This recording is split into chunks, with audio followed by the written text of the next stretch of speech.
Hotep, Black Power, giving honor to the ancestors, the Creator. As always, giving honor to my sister, Chief of Staff, Brother Harris Abdul, my father, my in-laws, all my family and comrades that are in the ancestral realm as we speak, and to you all, my brothers and sisters, who are fighting in the liberation and salvation for the black nation. And to all my brothers and sisters, I want to take this time right quick to speak on, excuse me, actually speak on the new 2Pac biopic. You know,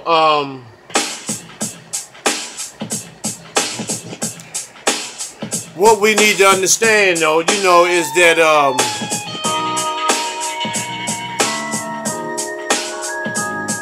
regardless of, I haven't saw the movie yet, and you know, I plan on going to see the movie.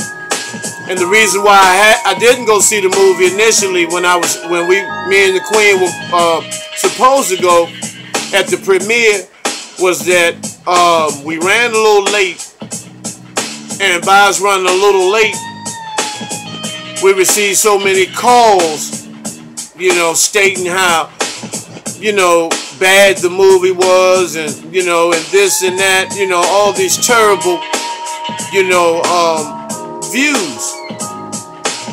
And you know, I gave it some thought, and I came to the conclusion that, you know, it's the effort that the brother Demetrius Shipp Jr., you know, who appeared to work his ass off to try to portray an iconic figure. And if you really look at it, you know, those are some big shoes to fill. Very big shoes to fill. And it's not about entertaining the people. It's about the legacy of one of the greatest black youths that ever stepped on the planet. That done so much for not only the black youth, but so much for black people in the world. You know, he had his own style. He was unique, and he's gonna always be immortal. You know, with the thug life, you know, that he gave a lot of us hope. You know, he really gave a lot of us swag. He really re-swagged, you know, the black community. You know, in a way that it brought out the strong African energy out of the black youths and black men, period. You know, and that's why he was hated so much by white America and you coon niggas. You know, you haters. They hated on him because, you know, women loved the brother. He was strong. You know, he had charm. You know, and very, very intelligent. Grew up militant. You know, grew up rough. You know, and when he got on the other side, when he acquired wealth, you know, he broke bread, you know, at the table of black America. You know, because he wanted the best for our people. He wanted to raise the consciousness level in the black youth. And he wasn't taking any shorts, you know, from these motherfucking racist ass police. Because he shot 2 of them. You know, and the thing with that is that, you know, I've heard, you know, niggas, you know, say negative stuff about the brother. You know, you don't know him. All you know is what the cracker has told you, wants you to believe about him. But if you do the research and put yourself in his shoes, because a lot of us are 2Pac. A lot of us have had those same experiences. And he taught us how to deal with certain experiences for those who didn't know. You know, and if you are a hater, you know, then, you know, Pac is somebody that you would love to hate. You know, but if you know, you are a player, you know, in the game of life, and you know how to hold it down, you don't have all that hatred and all that weak faggoty shit up in your motherfucking bloodstream, then you know, real recognize real. Real understands real. Real gets down with real. You know, and I'm always, you stand up for the brother. I'm always ride with him. You know, he's in the ancestral realm now. And you have children, you have babies that been born after Pac had left, after 1996. That look up to Pac. They never knew him, never seen him, wasn't even born when he was in the physical flesh on the planet. You know, that he still has an impact on them as well. You know, you have to put yourself in his shoes.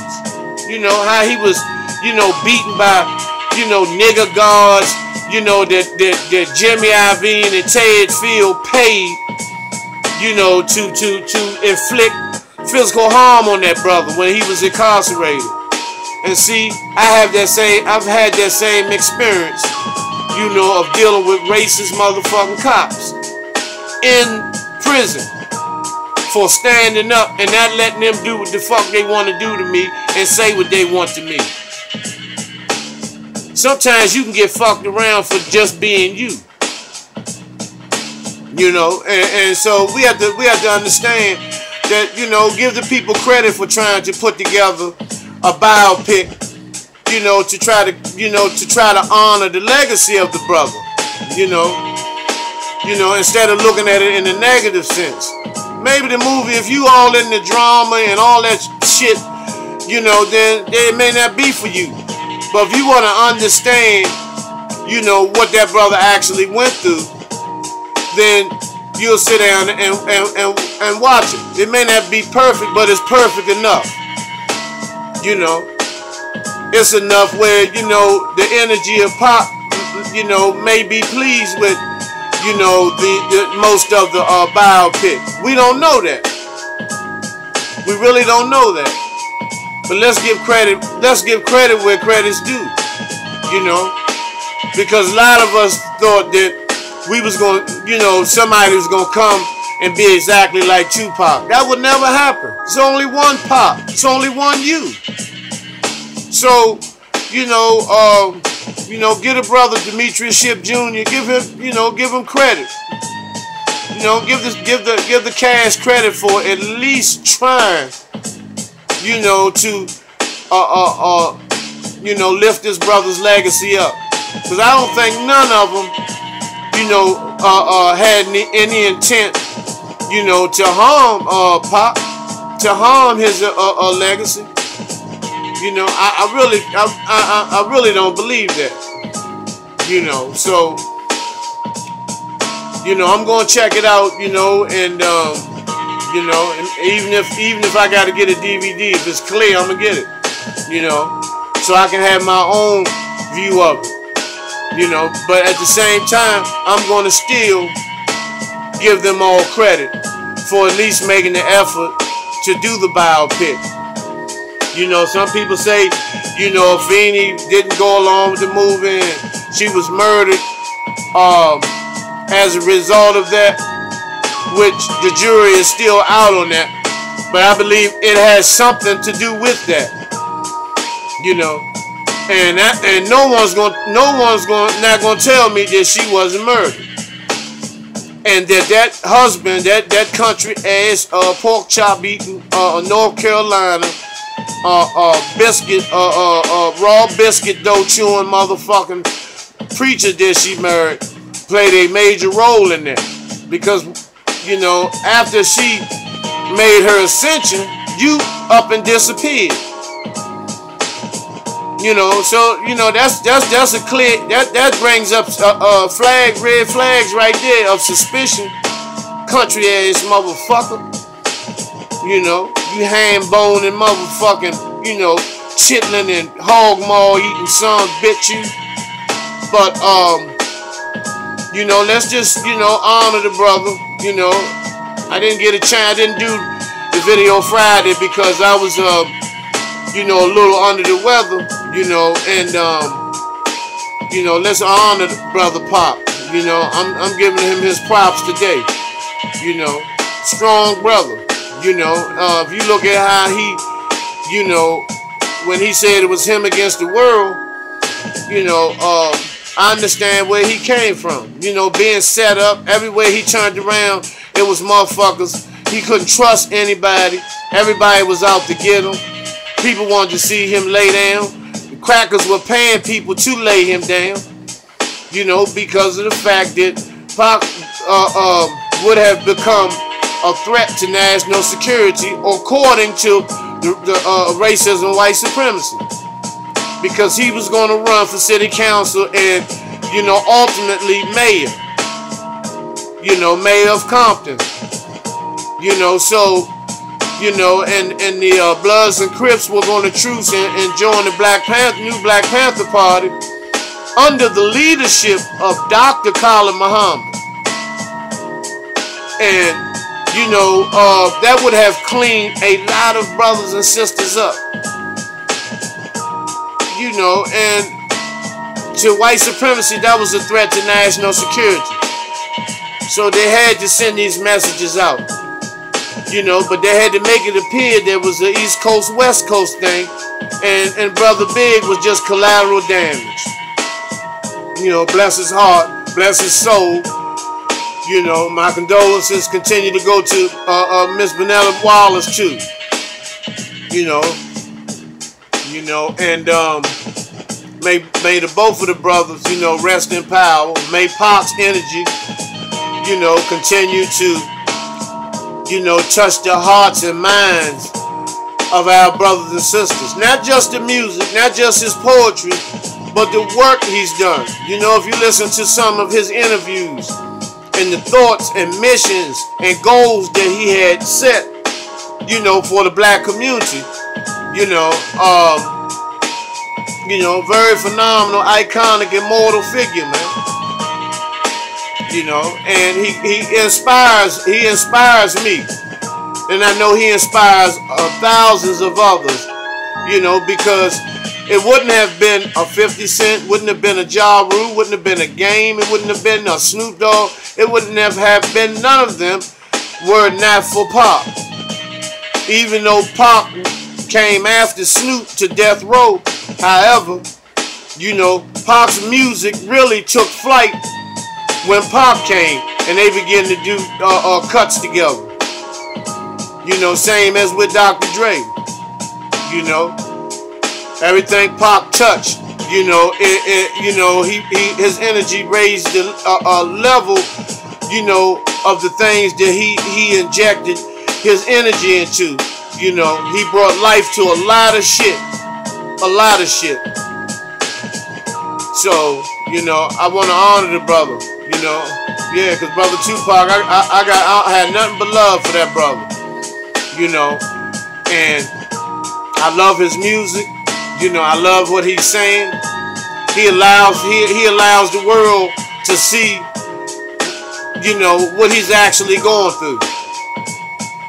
You know, some of his rap, you know, was gangster rap, because when you're in the streets, you know, you can't just sing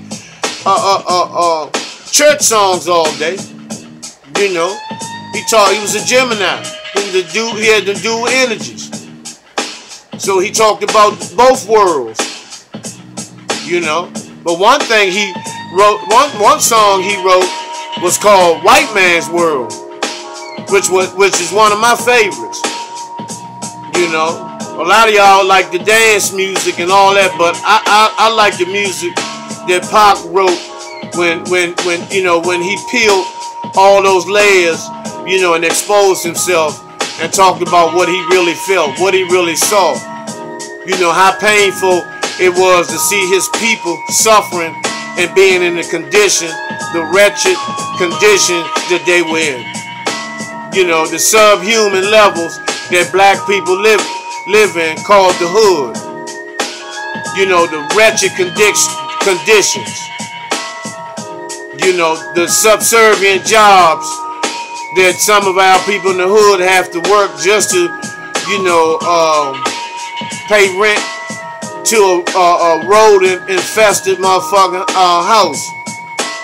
So, you know, we have to, you know, take an in-depth look at everything.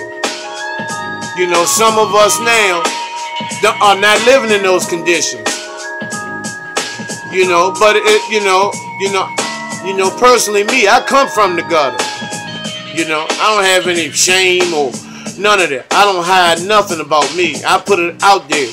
So you don't have to do research on me and find out something that you don't know, something that I didn't tell you. And if it's something you want to know, just ask. You know. But anyway, you know, the impact that that brother had on the world, you know, and we allowed him to be murdered as well. We allowed Michael Jackson to be murdered. We allowed you know, Leah, you know, we allowed Biggie, you know, the list goes on and on. Fred Hampton, Mark Clark, you know, Dr. Khaled, you know, Malcolm X. You know, we allowed these people to meet an early demise for various reasons. So, you know, we have to actually stand up. And just like out there today, you know, supposed to be Father's Day, where everybody's walking around, you know, where people are trying to make the black man feel like something for one day. But what about tomorrow? You know, Father's Day is every day.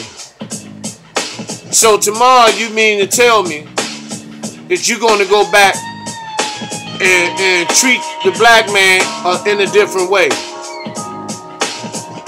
Because that lets me know that the only reason why you're trying to look out for your God or your sibling or whatever for this particular day, you're not doing it for him. You're doing it so other people can see what you've done. You want other people to see what you've given.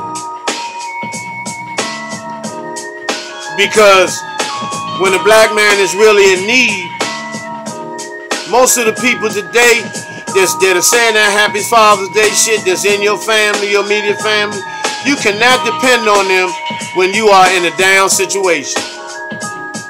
When you are in a troubling situation, you cannot depend on them. But today they'll give you a card, $10, $20, or whatever the case may be, a necktie, fucking socks, some shoes, or whatever. You know, and the things that you're giving him, he probably has been needing those things. But you wanted to wait till today because you want to show other people that you gave. That's why I don't fuck with the holidays. I don't fuck with these holidays. You know, because they full of shit. You know, they full of shit. But back to Pac, you know, imagine yourself, you know, being born in prison and, you know, living from pillar to post. You know, your mother's a Panther. She ended up doing time, you know, which ultimately led to bouts of depression, you know, which led her to engage in substance abuse, you know, where that became the number one priority for her. But she always made sure and took her 2 children with her, Pac and Pac's sister, you know, and then, you know, she got herself clean. You know, Pac went in, which was a wake-up call for her, you know, and she went on and you know, and got back on track. You know, and that's why I said, you know, the impact that Pac had on a lot of people. The influence he had on a lot of people. It made Afeni stand up and clean up. You know, and she became a major force and was able to you know, be trusted and have a level of responsibility into Pac's estate and things of that nature, to handle his affairs when it came to paperwork. So, you know, don't hate. Give the brother his props. Pac was a bad motherfucker. It's straight like that. You know, I'm not a hater. I'm not no punk or nothing. You know, I recognize real when it's real. I recognize game too. You know, I recognize phoniness, and I recognize faggoty shit too. You know, but give the brother his props. Give him his props, man. He's been gone 20 years, and we're talking like it was 3 days ago when he left. That's the power, and that's his energy, you know, that he has still on the planet, and the influence in his energy. So, you know, he was bad, you know, and you know, I work hard every day to fight for our liberation and salvation, and to feeding and clothing our homeless people, you know, dealing with brothers and sisters struggling with substance abuse, dealing with the youth, as always, the youth that are, you know, in trouble, that are locked up, you know, dealing with them. I've been dealing with the youth for 13 years, you know, and, you know, I hope that, you know, my legacy will, you know, have an impact, you know, on the young people that are coming after me, you know, that I leave a mark in their heads, you know, that will point them in the right direction, you know, that will put them on, that will help them, you know, reach their God frequency, their goddess frequency. So, you know, rest in power, my brother. You know, keep riding, my nigga. It's all good. You know, you sure enough was a bad motherfucker. You know, Hotel, Black Power.